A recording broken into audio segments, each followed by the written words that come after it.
Japanese cars. For God knows how long, JDM cars have been at the top of the list when it comes to popularity within the car community. But for how much longer? Or are people already starting to move away from JDM cars? Let me know what you think in the comments, but today we're heading to a Japanese meet. So unfortunately, my 1000 horsepower R34 is in the garage, so I'm going to be hopping in the next best thing, my Golf GTI, parking in the public car parking and seeing what Japanese cars are on show. But of course, I'm already running late, so let's go. Also, a big shout out to the guy that gave me this at one of the meets I've been to recently. It looks sick. So we have arrived at the public section of the meet. I was waiting for Ollie because he's coming with us. However, he just called me and told me that he parked miles away. Some of you watching will recognise him from previous videos, however there is something a little bit different about him now, but you'll find out about that later. I drove in with a couple of cars, including a really nice Lexus, which is why I need to get like a camera holder for the car. But let's go meet Ollie and head into the meet. Not a Jap car, but still sick. But there was our first Subaru of the day.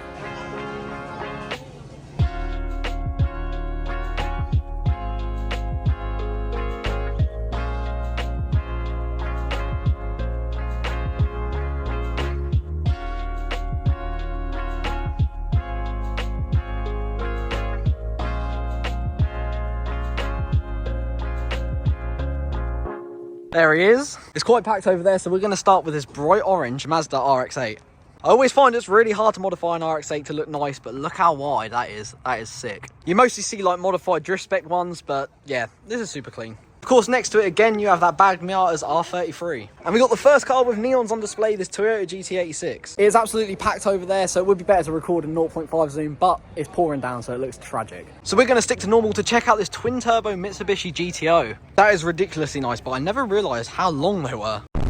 Look at the size of that. Oh, the camera's not picking it up. We need to be quick because it's getting dark and you won't be able to see this blacked out Subaru WRX and R35. Now, obviously you're used to Subarus having a big wing, but this is a bit of a different take on a Subaru with a beautiful colour scheme. Cool, that's mint. Around the corner from the GTO, we have a blue Evo and a blue Scooby with Scooby. Now, this was originally a Subaru event, so you can expect a lot of Subarus here, but they changed it to just a general Japanese meet, and now we have 350Z giving us a light show.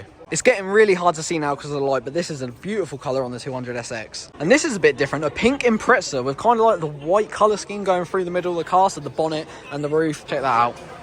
And now we have the only Supra of the meet with this insane livery and neons. I've never seen this one before, but this thing is crazy. But I think that's the first Supra I've seen with a hood scoop.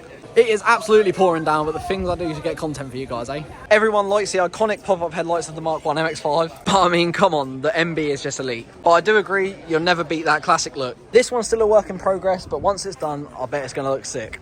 I do love seeing cars that are mid-complete in meets because it just shows exactly what the car community is, that cars aren't always just spot on, absolutely clean. You have to work so hard to get them that way. But if you want a good example of what an NB can look like, check out Johnny's one. I'm not sure whether I've shown it yet with his new silver livery down the side of the car, but it does look really, really, really cool.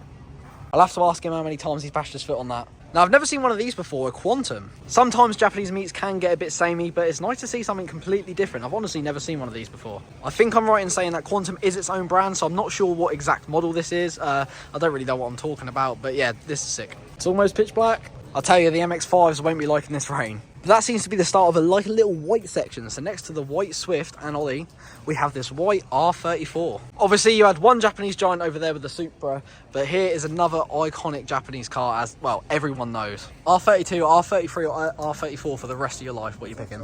32. Oh, 32.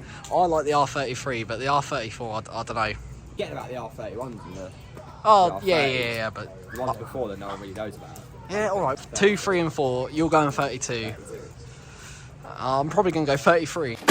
No matter whether you think TikTok kids have ruined the R34 and the Supra, everyone agrees that we all felt some sort of way when Paul Walker stepped into either of them. All right, let's give the Swift a little bit of love. Right behind the R34, continuing the orange theme from the RX-8, we have the Subaru with the double hood scoop. I've got a really nice dark green one of these near my house, and it's been under a cover for ages, and I just can't wait for them to get it out. On to the last few cars. To continue the white scheme, we have this beautiful 300ZX. I absolutely love these. It is a shame it's now so dark, so it's quite hard to pick up, but that is unreal. And next to the last Subaru of the day, we have a Toyota MR2. Oh, I want one. Most of you know how much I want an MB MX-5, but I think this might be like the stage after that because, yeah, I really want to own one of these at least once in my life. So it's now way too dark to film the cars, so I'm just going to head back to my car and see if there's anything in the public car park. Check out this Forester. This definitely should have been in the meet. Yeah, this thing is super cool. But I know this is what you guys really came for. No.